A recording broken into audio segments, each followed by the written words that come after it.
Good evening. It's Facebook Love number 209. What a week. Gosh, an awful lot happened. The last time I was here was Inauguration Day, and I didn't even realize it until later that I was feeling a really unfamiliar sense of peace and happiness inside that I just hadn't felt in a really long time. I thought that I was feeling it in early November once we knew the results of the election, but it didn't quite do it. It didn't do it until noon Eastern time. I think I have PTSD. I kept waiting for another shoe to drop. But it didn't. I've been thinking an awful lot about young writers. Amanda Gorman has knocked everybody's socks off, not just mine. And so I found another one of hers from 2017 when she was unbelievably young.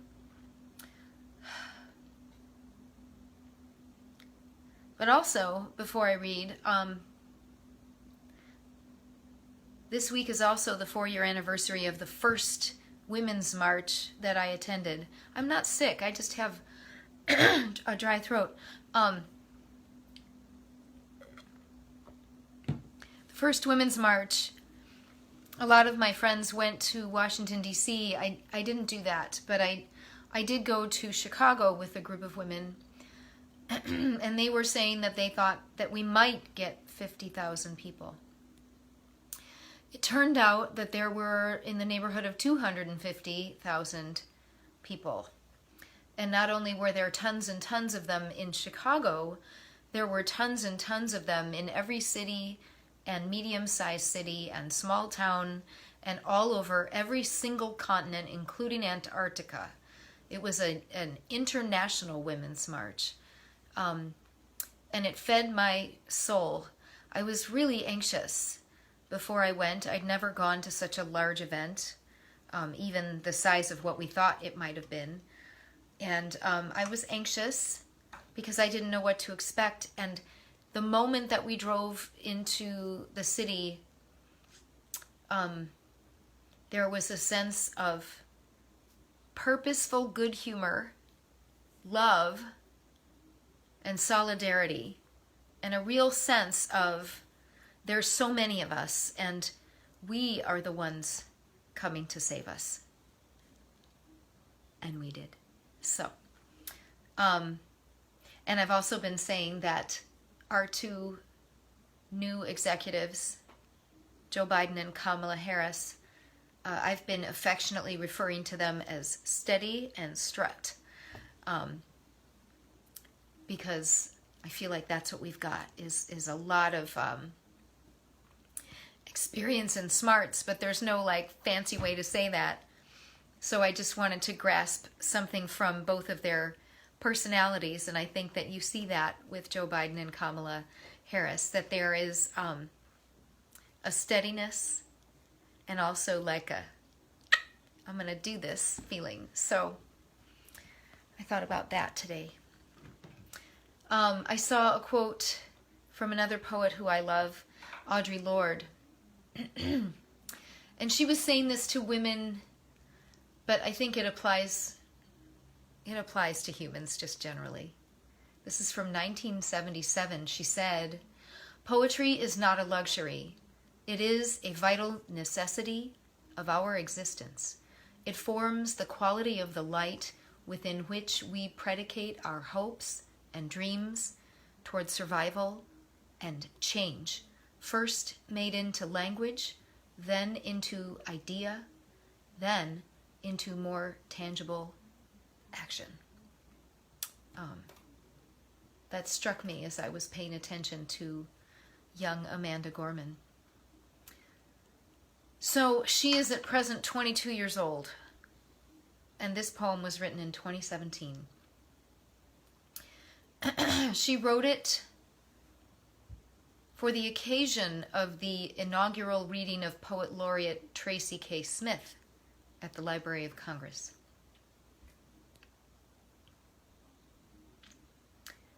It's called In This Place, an American Lyric.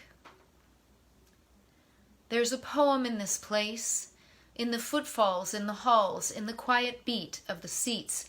It is here, at the curtain of the day, where America writes a lyric you must whisper to say. There's a poem in this place, in the heavy grace, the lined face of this noble building, collections burned and reborn twice. There's a poem in Boston's Copley Square, where protest chants tear through the air like sheets of rain, where love of the many swallows hatred of the few. There's a poem in Charlottesville, where tiki torches string a ring of flame tight round the wrist of night, where men so white they gleam blue seem like statues, where men heap that long wax burning ever higher, where heather higher blooms forever in a meadow of resistance. There's a poem in the great sleeping giant of Lake Michigan, defiantly raising its big blue head to Milwaukee and Chicago, a poem begun long ago, blazed into frozen soil, strutting upward and aglow.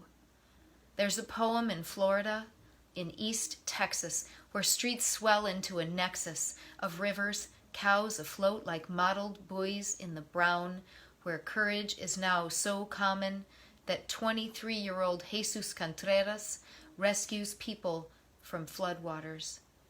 There's a poem in Los Angeles, yawning wide as the Pacific tide, where a single mother swelters in a windowless classroom, teaching black and brown students in Watts to spell out their thoughts so her daughter might write this poem for you.